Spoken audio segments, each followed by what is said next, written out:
দাও। কে হলো সমু? তুমি এত রাতে পাকঘরে কি করতেছো? পাকঘরে কি করেছি দেখেন না, রাতের বেলা আসছেন না কইয়া, আর না কইয়া আসলে তো মনে করেন যে খিলার লাগবে না। আমি না তোমারে বললাম যে আমি খাওয়া দাওয়া করে আসছি, তোমারে দেখতে মনে চাইছি এজন্য আয়া পড়লাম রাতের বেলা। আমার ভাই বাহিরে যতই খাই আসুক, আমার বাসায় তো রাত্রে আসবি নাকি? খাক আর না খাক, তার সামনে মোড়া দিয়ে থমো, খালে খাবি না খালে না খাবি, তাও শান্তি। না আমি তো বলছিলাম যে আসছি আজকে একটু গল্প গুজব করি সবাই মিলে। গল্প করমুনি, কিন্তু তুমি রাতের বেলায় কষ্টটা করতেছো। এটা আমার কাছে রুটিন, এটা কোনো কষ্ট না। ভাইয়ের বউ তো আর মরিচ ডলে রাতের বেলা আপনি খিলাবি না, হাত জ্বলে। আর ভাইয়ের বউর কথা কেন, সেদিন তো বাইরে ঠিক ঝুরি রান্না কইরা মাংস দিয়ে খাওয়াইলেন, আর আজকে আমি আইছি দেখি ডিম ভর্তা খাওয়াইতেছেন। না কইয়াচ্ছ না, না কইয়াচ্ছ কইয়াচ্ছ। হ্যাঁ এটা তো কইবি নি, সুযোগ তো পাইছি। তোমরা তো গোস্ত মাছ ভুনা ভুনা সব সময় খিলাও, আমার ভাই তো এরকম মরিচ ডলা খিলাও না, ভর্তা বানা খিলাও, হাত জলদি দেখে। আমি খাওয়াবো ওই না না, এই জন্যই তো করে খিলেছি। আজকাল রান্নাটা কিন্তু খুব স্পেশাল একটা জিনিস বানাইতেছো বোন, এটা কি? এটা ভাই হবে স্পেশালি, এটা হলো বাটনি আর এটা হলো বাঁশের মুড়া, বুঝছেন? আমাদের উত্তরবঙ্গের রংপুরে এই জিনিসটা দিয়ে সানাই বাটে। এটা আজকে তোমার ভাবির লেগে বানাইতেছো না? এটা এটা মনে হচ্ছে কি যে আমি এখানে শুকনো মরিচ পেয়েছি, আমি আর আমার ডলতাছে যত খোপ আছে যে রাতের বেলা আইলি কি লিগা খোপ নিয়ে ডলতাছে, খালি দেখেন ছোটটা। তবে জিনিসটা কিন্তু খুব ইন্টারেস্টিং। আজকে ভাইয়ের বউ যদি মরিচ ডলা করতেছে। আচ্ছা স্বামী মা একটা কথা কও তো, তুমি যে কইলে এই কথা, তোমার হাত জ্বলে না? কও, এমনি করে তো করে খাওয়াইতে পারো না তুমি, মাঝে মাঝে হয়তো বা করো, কিন্তু কষ্ট হয় না? কিন্তু আমার তো মনে করো কইরে অভ্যাস হয়েছে। আর ঈদের সময় গরুর গোস্ত ঈদ তো সবসময় খাচ্ছে, এটা তো আর খাওয়া হয় না, হয়?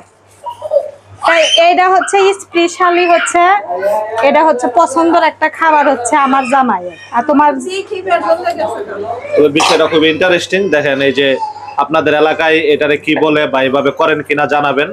খুবই সুন্দর একটা সিস্টেম। আমাদের মা বোনেরা যারা আছে এই পন্থাটা যদি আপনারা অবলম্বন করেন তাহলে আপনাদের হাতেও বেশি সমস্যা হবে না এবং খাবারটা খুবই স্পেশাল হবে। কারণ ঈদের সামনে গরুর গোস্ত মস্ত খাইয়া শরীরের ঘৃণা উঠে গেছে। না গরুর গোস্ত খাইতে খাইতে তো পেটের অবস্থা ভয়াবহ, কইলামই তোমার ওই দিনটা। তবে এই খাবারটা খুবই স্পেশাল হবে মনে হইতাছে। আপনার কি মরিচ ডলতে দিকে হাতও মোটা হয়ে গেছে? হ্যাঁ, বলেন হাত জ্বলে না, এলে কামের হাত। তা আমার ভাইয়ের জন্য ডিমের ভর্তা, গরুর গোস্ত, মরিচ ভর্তা, তোমার হচ্ছে সালাদ। তুমি গালে হাত বই রয়েছে, তুমি একটু হেল্প করো।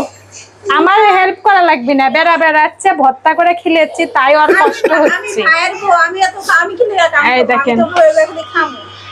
এই যে ভিডিওটা রানিং এ ছিল 2 মিনিটের মধ্যে এত সুন্দর একটা ভর্তা তৈরি হয়ে গেল। ডিমের ভর্তা, এটা হচ্ছে পেঁয়াজ ভর্তা, তারপর আছে সালাদ কুচি।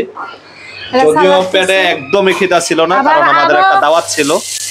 দাওয়াত খাইয়ে আইছে। আমার ভাই বউ যা করছে গোস্ত খিলেছে, কি গরুর গোস্ত আনদিনি, তাও আলু দিছি, গরু রান্নেন কি লিগা? গরু তো খাইতেছি। তাও তো থুসি ভর্তার সাথে কম এক হচ্ছে। মিনিট আগে ওনা কইলা যে আমার বোন তোমার লাগা কিছু রান্ধে নাই, এখন এটা কি কি দিল এখন? ওই যদি আরান আমার কলোনি এখন তোমার পক্ষ কান নিতে গো, বইনেন না বউ। বকরা বিষয় না, বিষয় হলো আমার বোন তোমার লাগা গরুর গোশত রাঁধছি না। এটা ননদেরা যতই ভাবির জন্য করুক কোনোদিন মন পাবি না, আর ভাবি যতই করুক কোনোদিন ননদ গেরে মন পাবি না। কিছু কিছু ঘরে ঘরে এরকম আছে, এই জন্য।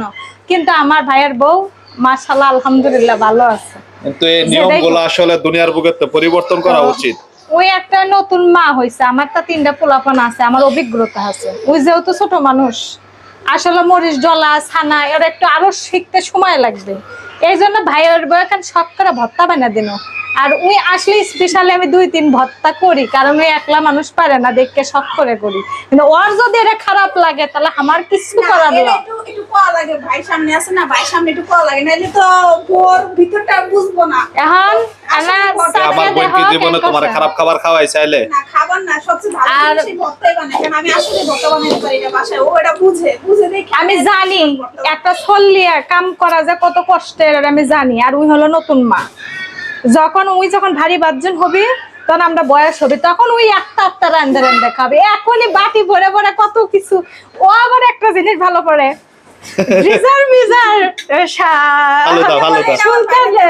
কি সেমাই জানি নবাবী সিমাই নবাবী সেমাই, হ্যাঁ। মানে এত সুস্বাদু হয়, ও কিছু কিছু জিনিস রান্না করে মুখে লাগানোর মতো গাইস। কিন্তু রান্নায় কিন্তু আমনে বেস্ট, আমনের হাতের প্রশংসা আমনের একজনের- করে, আপনার ভাইও এমন করে। এক একজনের হাতের রান্না এক এক রকম, ওর রান্না যে খারাপ তা না, ও পারফেক্ট রান্ধে। তো যাই হোক, আপনাকে একটা ডিম ভর্তা, পেঁয়াজ আর হচ্ছে শুকনা মরিচ সরষের তেল মাখা, এটা খিচুড়ি দিয়ে যাও।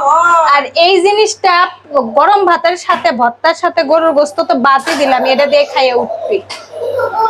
তবে আলহামদুলিল্লাহ, আসলে আমি যে ভাই বইলা আর একজনের হাজবেন্ড বইলা বলতেছি তা না, আসলে বাংলাদেশের প্রতিটা ঘরে যদি সম্পর্কগুলা ননদ ভাবিদের মধ্যে এরকম থাকতো, তাহলে প্রত্যেকটা মানুষের সংসার আসলে অনেকটা সুন্দর হতো, এবং এমন হতেও পারে আছে এবং হওয়াটাই স্বাভাবিক। একটু চেষ্টা যদি আমরা করি আমাদের ফ্যামিলি থেকে, খুব সুন্দর একটা সম্পর্ক তৈরি হয়, খারাপ মানুষও ভালো হয়ে যায় ব্যবহারের কারণে।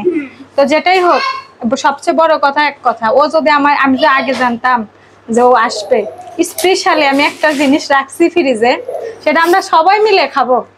সেই রেসিপিটা আপনাদেরকে অন্যদিন দিব, তবে আজকে বলবো না, বললে তো গেলই।